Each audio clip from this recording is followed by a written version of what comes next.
151. We cast horror into hearts of disbelievers for associating false gods with Allah, a practice He has never authorized. The fire will be their home. What an evil place for wrongdoers to stay. 152. Indeed, Allah fulfilled His promise to you when you initially swept them away by His will. Then your courage weakened and you disputed about the command and disobeyed, and Allah had brought victory within your reach. Some of you were after worldly gain, while others desired a heavenly reward. He denied you victory over them as a test, yet He has pardoned you, and Allah is gracious to the believers. 153. Remember when you were running away in panic, not looking at anyone, while the messenger was calling to you from behind, so Allah rewarded your disobedience with distress upon distress. Now do not grieve over the victory you were denied or injury you suffered, and Allah is all aware of what you do. 154. Then after the distress he went down serenity in the form of drowsiness, overcoming some of you, while others were disturbed by evil thoughts about Allah, the thoughts of pre-Islamic ignorance. They asked, do we have a say in the matter? Say, O Prophet, all matters are destined by Allah. They conceal in their hearts what they do not reveal to you.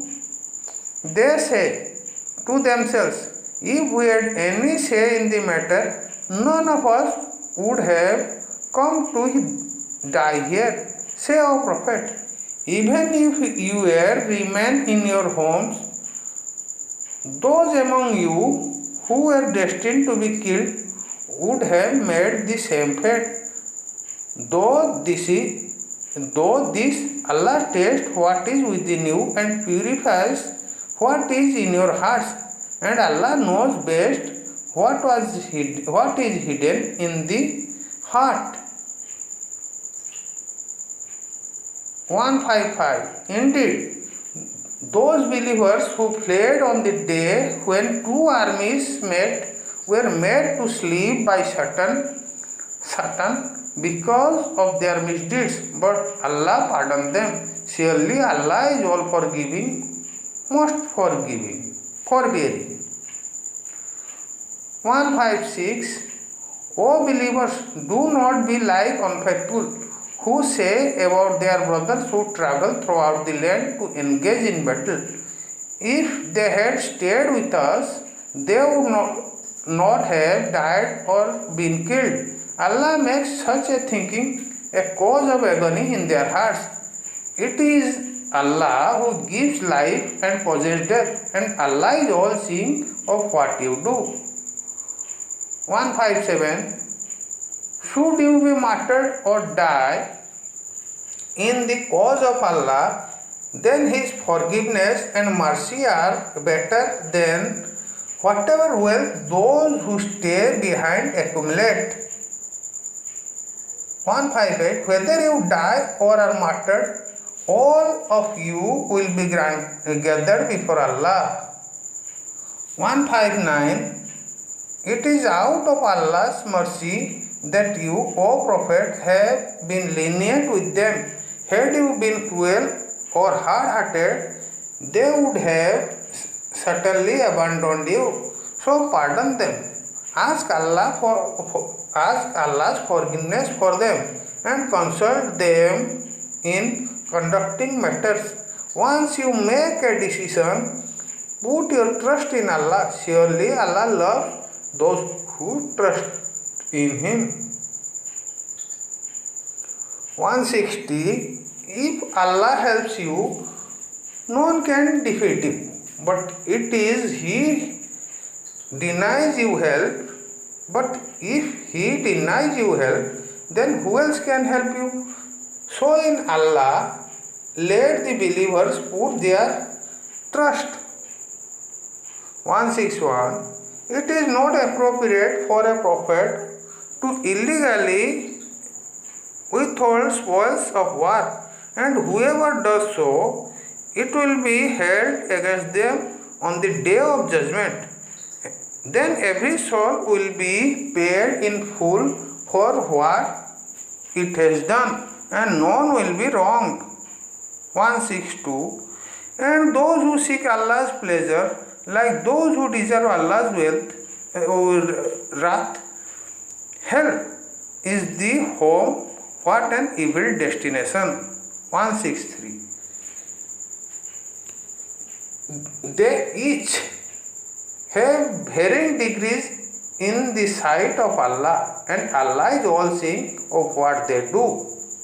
164. Indeed, Allah has done the believers a great favor by raising a messenger among them, reciting to them his revelations, purifying them, and teaching them the book and wisdom.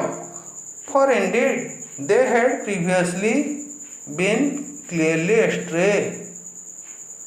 165.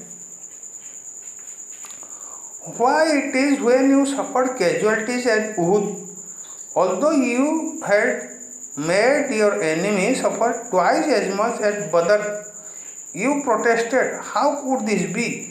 Say, O Prophet, it is because of your disobedience.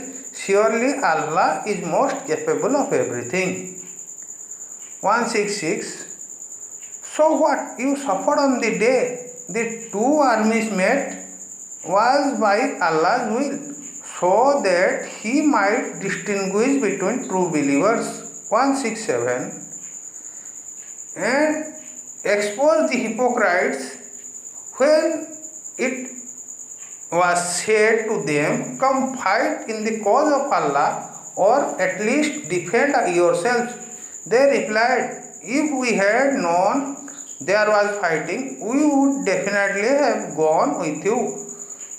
They were closer to disbelief than to belief on that day, for saying with their mouths what was not in their hearts. Allah is all knowing of what they hide. 168. Those who sat at home saying about their brothers, hey, they listened to us, they would not have been killed. So, O Prophet, try not to die if what you say is true. 169. Never think of those martyred in the cause of Allah are dead.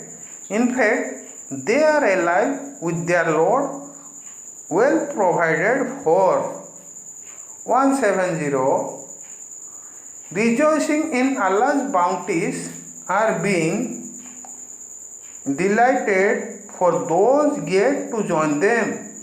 There will be no fear for them, nor will they grieve. 171.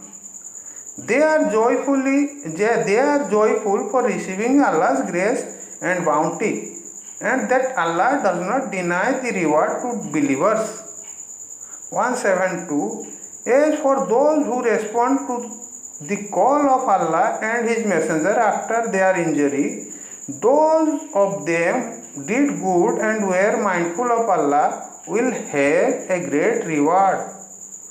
173. Those who were warned, your enemies have mobilized their forces against you, so fear them.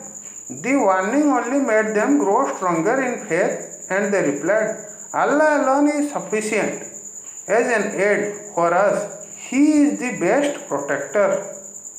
174. So they refused with Allah's favor and grace, suffering no harm. For they sought to please Allah, and surely Allah is the Lord of infinite bounty. 175. That